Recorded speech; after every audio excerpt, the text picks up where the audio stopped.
Hi hello అండి, welcome to our channel KNL all-in-one. నేను ఈరోజు సమోసా తయారు చేసుకోవడానికి పిండిని ప్రిపేర్ చేసుకున్నానండి.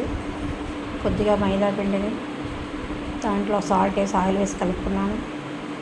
2 ఆనియన్ని, 2 పచ్చిమిర్చిని, కొత్తిమీరని చాపర్లో వేసి చిన్న చిన్న పీసులా చేసి పెట్టుకున్నానండి. అలా పిండిని చపాతీ ముద్దలా చేసి పెట్టుకున్నాను. అలాగే 5 ఉండల్లా చేసుకుని ఒక్కొక్క చపాతీ చేసుకుంటున్నాను. దాన్ని ఇలా పెనం మీద కొంచెం లైట్గా జస్ట్ అంటుకోకుండా ఉండేలాగా డ్రై అయ్యేలా చేసి పక్కన పెట్టేసుకుంటాను.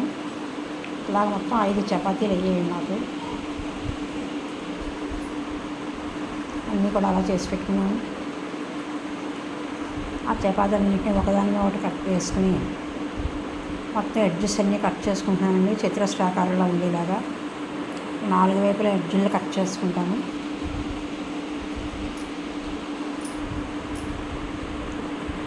కట్ చేసుకున్న ఎడ్జులను కూడా మళ్ళీ నేను ఆయిల్లో వేసుకుని వాటిని కూడా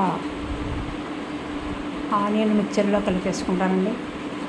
మొత్తం ఆ మిక్చర్ అంతా కూడా ఈ సమోసాల్లో కొక్కుకోవడానికి ఉపయోగపడుతుంది. ఎడ్జెస్ కూడా మనకు వేస్ట్ అవ్వవు. ఆ ఎడ్జులు కూడా మనం కట్ చేసుకోవచ్చు. అలాగే కొద్దిగా పిండిని పేస్ట్లా తయారు చేసి పక్కన పెట్టుకున్నామండి. అది స్టఫింగ్ కోసం. సమోసా స్టఫ్ చేయాలంటే కొంచెం గమ్ టైప్ లాగా మనం పిండిని కలిపి పెట్టుకోవాలి. అలా చతురస్ర ఆకారం అయిపోయిన 2 అంగుళాల కింద మళ్ళీ 3 లైన్లా కట్ చేసుకున్నానండి. ఒక్కొక్క లైన్కి 5 పీసులు వస్తాయి మనకి. మొత్తం నాకు 15 సమోసా వస్తున్నాయండి.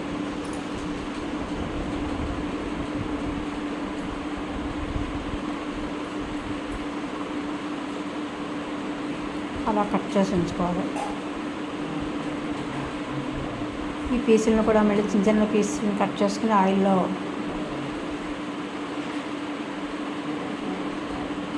గోల్డ్ కలర్ వచ్చే వరకు కూడా వేసుకుని పక్కన పెట్టుకుంటాను.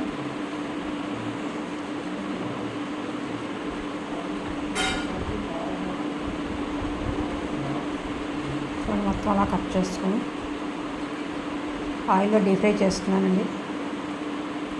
స్టఫింగ్ కోసం పిండి రెడీ చేసుకున్నాను. ఈ వేస్ట్ పీసెస్ అన్నీ కూడా ఆయిల్ డీప్ ఫ్రై చేసుకుని దాంట్లో గోల్డ్ కలర్ వచ్చే వరకు వేసుకుని పక్కన పెట్టుకుంటానండి. చూసారండి, అలాగా వాటిని మళ్ళీ కట్ చేసుకుని మనం ఆనియన్ మిక్చర్లో వేసుకుంటాను. అలా మైదా పిండి స్టఫింగ్ తోటి సమోసాలా తయారు చేసుకుని ఈ మిక్చర్ అంతా కూడా దాంట్లో మనం మొత్తం ఫిల్ చేసుకోవాలి.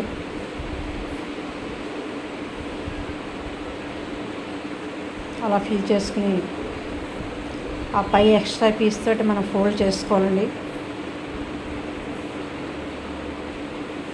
ఆ స్టఫింగ్ పిండితోటి మనం ఫోల్డ్ చేసుకుని ప్రెస్ చేస్తే అంటుకుపోతుంది. అలా పచ్చిగా ఉన్నవన్నీ అలా ఫోల్డ్ చేసి పక్కన పెట్టుకుంటాం. అలా వేయించుకుంటామండి. చాలా అంటే చాలా బాగుంటాయి. ప్రతి ఒక్కరు లైక్ చేయండి, షేర్ చేయండి, సబ్స్క్రైబ్ చేయండి. ఈవినింగ్ స్నాక్స్కి ఇవి చాలా బాగుంటాయండి. నమస్తే.